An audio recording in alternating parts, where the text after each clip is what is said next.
Welcome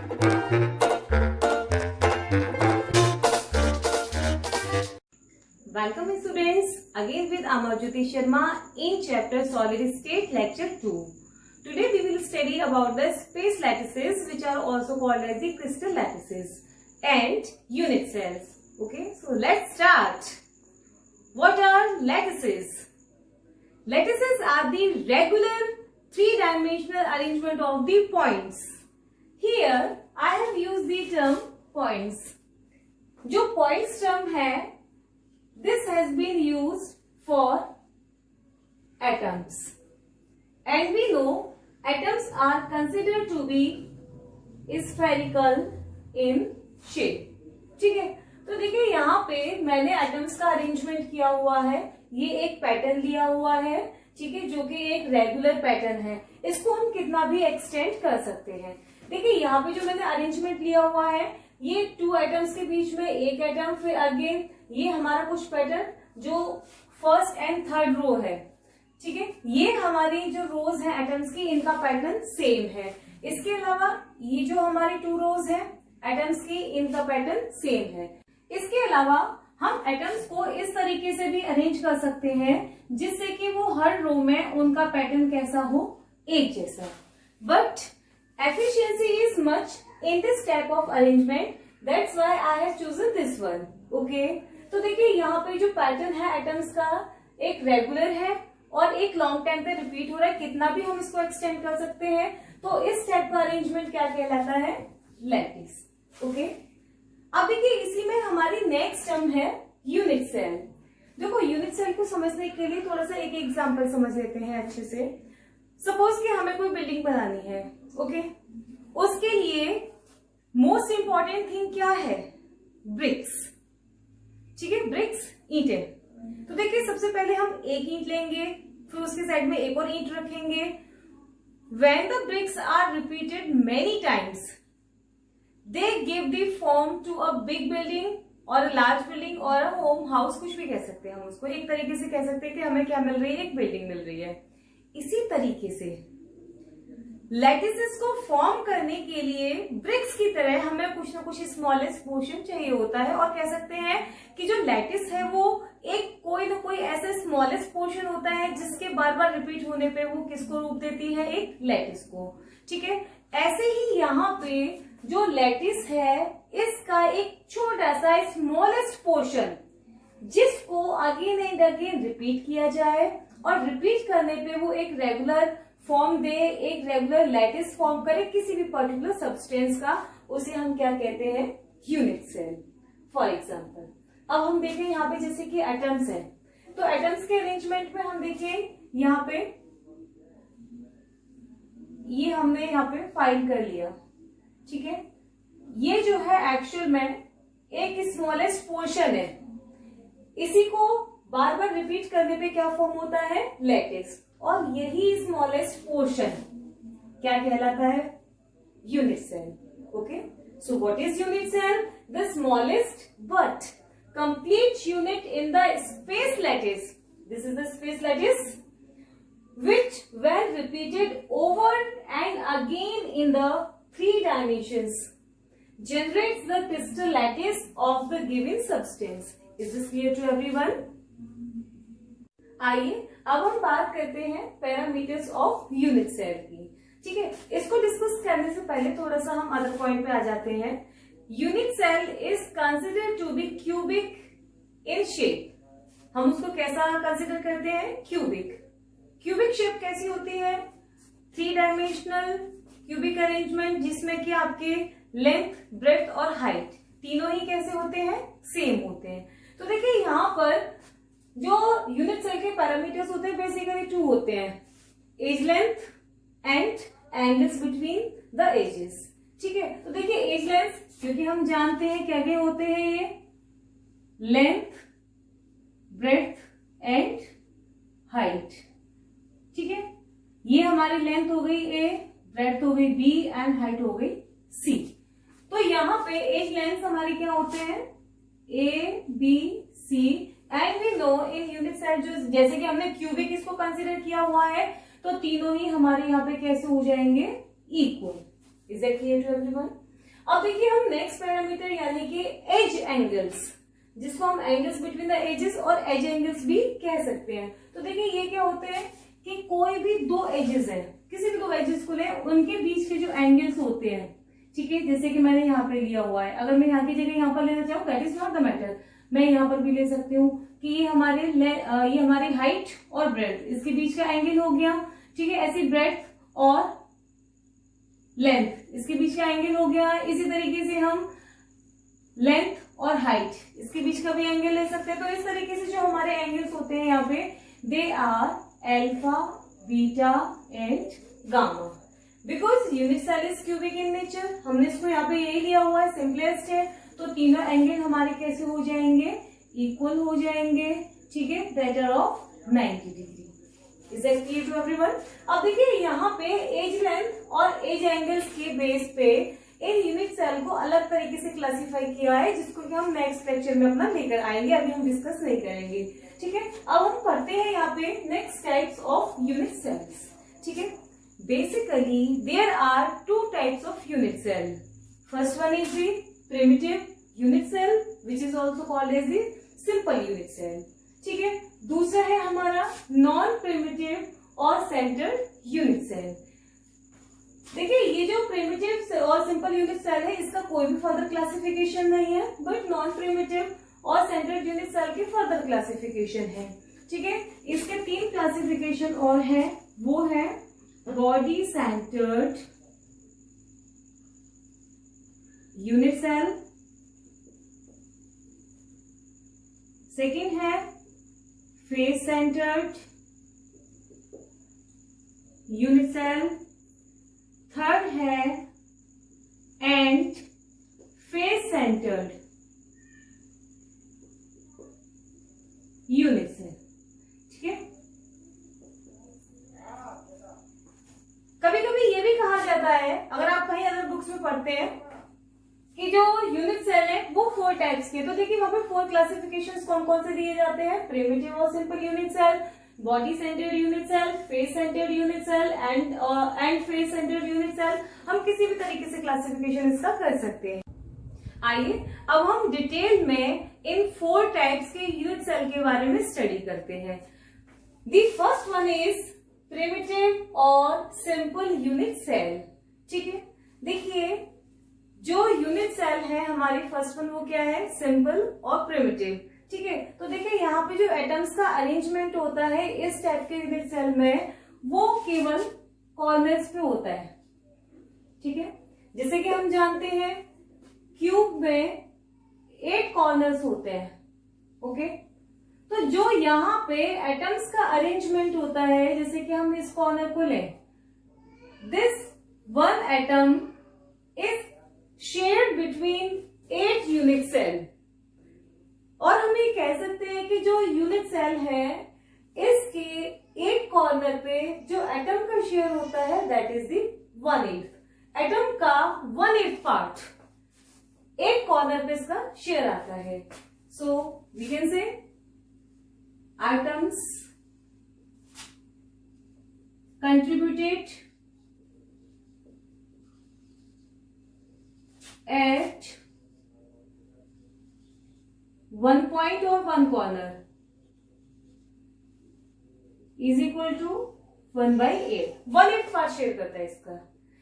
And we know in unit cell how many corners are there और how many points are there? 8। तो देखिए यहाँ पे हम कह सकते हैं एटम्स कंट्रीब्यूटेड एट 8 कॉर्नर्स। यहाँ पे जो कॉर्नर बात हो रही है वो किसकी बात हो रही है, यूनिट सेल के कॉर्नर्स की। तो वो कितना आ जाएगा, 1/8 into 8 इज इक्वल टू 1। तो देखिए यहाँ पर total number of atoms simple और प्रिमिटिव यूनिट सेल में कितना होता है, 1। Sometimes this question is also asked how many the total number of atoms present in simple or primitive unit cell. So the answer is what? 1. Okay. Next है हमारा body centered cubic unit cell. Okay. जैसा कि इसका name suggest करता है body centered, means atom located inside the body of the unit cell. अब इसको हम इस तरीके से समझ लेते हैं, जैसे कि हमने यूनिट सेल को क्यूबिक कंसीडर किया हुआ है। क्यूबिक हम एक तरीके से ये भी समझ सकते हैं कि जैसे कि एक रूम है हमारे पास, ठीक है। अब उस रूम में कोई भी बहुत बड़ी बॉल उसमें शिफ्ट की गई है, ठीक है।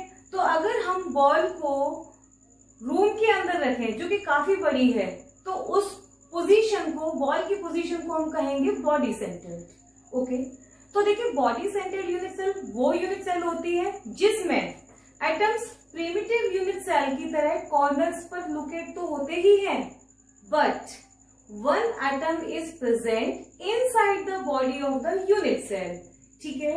तो देखिए यहाँ पे एटम्स कहाँ कहाँ प्रेजेंट है, कॉर्नर पर, जैसे कि हम पहले से ही जान चुके हैं कि देयर आर 8 कॉर्नर्स। ओके, तो ये 8 कॉर्नर्स पे एटम्स तो प्रेजेंट है, लेकिन इसके अलावा एक होल एटम किसमें प्रेजेंट है, पूरी यूनिट सेल की बॉडी में। तो ये देखिए यहाँ पे प्रेजेंट है, इसको हमने इस तरीके से यहाँ पे नोट किया, यहाँ पे इंडिकेट किया हुआ है। तो अगर हम यहाँ पे टोटल एटम्स काउंट करें तो हम कैसे करेंगे, फर्स्ट हम उसका शेयर बताएंगे कि कॉर्नर्स पे कितना शेयर हो रहा है, प्लस बॉडी में कितना है, प्लस उसका total. So atoms contributed at one corner of unit cell is equal to how much, 1/8, and we know there are 8 corners, so again atoms contributed at 8 corners of the unit cell is equal to 1/8 into 8 is equal to 1. Okay, again atom present inside the body of unit cell is equal to what, 1. So total number of atoms of body centered unit cell is equal to 1 plus 1 is equal to 2.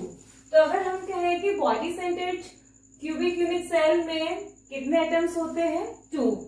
This is the important point from the point of view of the exam, ठीक है। कभी कभी पूछ लिया जाता है कि body centred unit cell में कितने एटम्स होते हैं, so answer will be 2.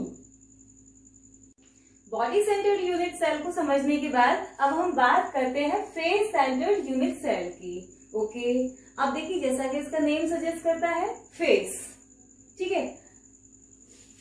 Cube में कितने फेसेस होते हैं, 6, ठीक है, 6 फेसेस होते हैं। अगर मैं कहूं कि आपको एक इस टाइप से एटम किसी भी फेस पे इस तरीके से शिफ्ट करना है जो पूरी तरीके से बैलेंस्ड हो, फॉर एग्जाम्पल मैंने ये दीवार ली हुई है, मैं इसको दीवार कंसीडर करूं और इसमें मुझे कोई भी स्फेरिकल बॉल यहाँ पे फिक्स करनी है, तो मैं उसको, सीधी सी बात है, अगर वो प्रॉपर हाफ होगी तो वो पूरी तरीके से बैलेंस्ड होके मैं इस पे शिफ्ट कर सकती हूँ, ठीक है। कहने का मतलब ये है कि जो unit cell which is considered to be cubic in shape, corners पे एटम्स तो प्रेजेंट होते ही हैं, और जैसे कि हम पहले से ही जानते हैं there are 8 corners in the unit cell, ठीक है। एटम्स हमारे कॉर्नर्स पर प्रेजेंट है, लेकिन इसके अलावा जो एटम्स प्रेजेंट होते हैं वो फेसेस पर प्रेजेंट होते हैं। और देखिए यहाँ पे जैसे कि अगर हम कहें कि फेस होता क्या है, तो देखिए हमने जैसे फिर से एक क्यूबिक शेप यहाँ पे बनाई हुई है, तो कोई भी एक पोर्शन, जैसे कि हमारा पूरा पोर्शन है, तो ये क्या है, फेस। इसी तरीके से कितने फेसेस होते हैं क्यूबिक यूनिट सेल में, 6। तो देखिए यहाँ पे हर फेस की बात करें, जैसे कि ये फेस आ रहा है हमारा पहला फेस, तो यहाँ पे हाफ एटम प्रेजेंट होगा, ठीक है। एक ये वाला फेस आ रहा है, तो देखो यहाँ पे जो यहाँ से इस तरीके से क्रॉस करते हुए करेंगे, एक एटम यहाँ से जाएगा। इसी तरीके से हर फेस पे हाफ एटम्स प्रेजेंट होंगे। तो इस तरीके से 6 फेसेस पे कितने एटम्स प्रेजेंट हुए, 3। तो कंट्रीब्यूशन हम लिख लेते हैं, atoms contributed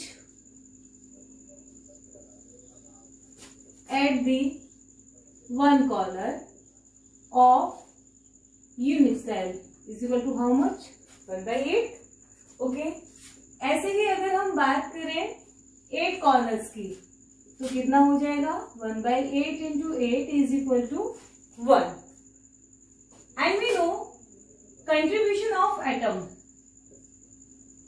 Contribution of atom at one face of unit cell is equal to half. And we know there are 6 faces. तो इसमें कितना कंट्रीब्यूशन होगा? 1/2 into 6 is equal to 3. Then total atoms present in face-centered unit cell is equal to 1 plus 3 is equal to 4. Okay, तो यहाँ पे हमारा क्या question बनता है कि how many atoms are present in face-centered unit cell? So very simple answer is what? 4. Okay, is that clear to everyone?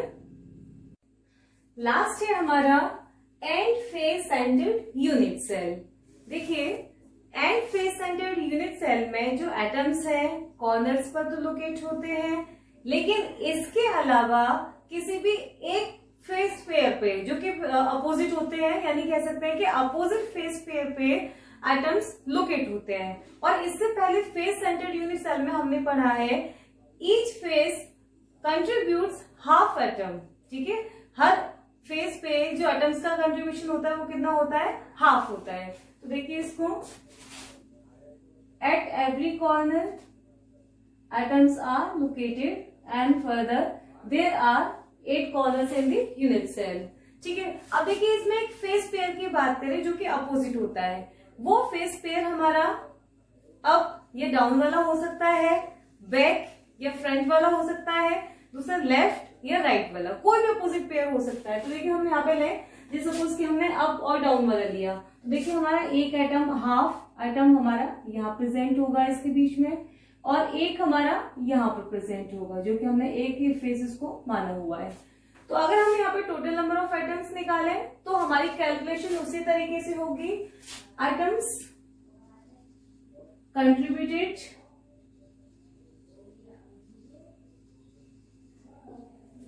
at one corner is equal to how much? 1/8. And 8 corners, 1/8 into 8 is equal to 1.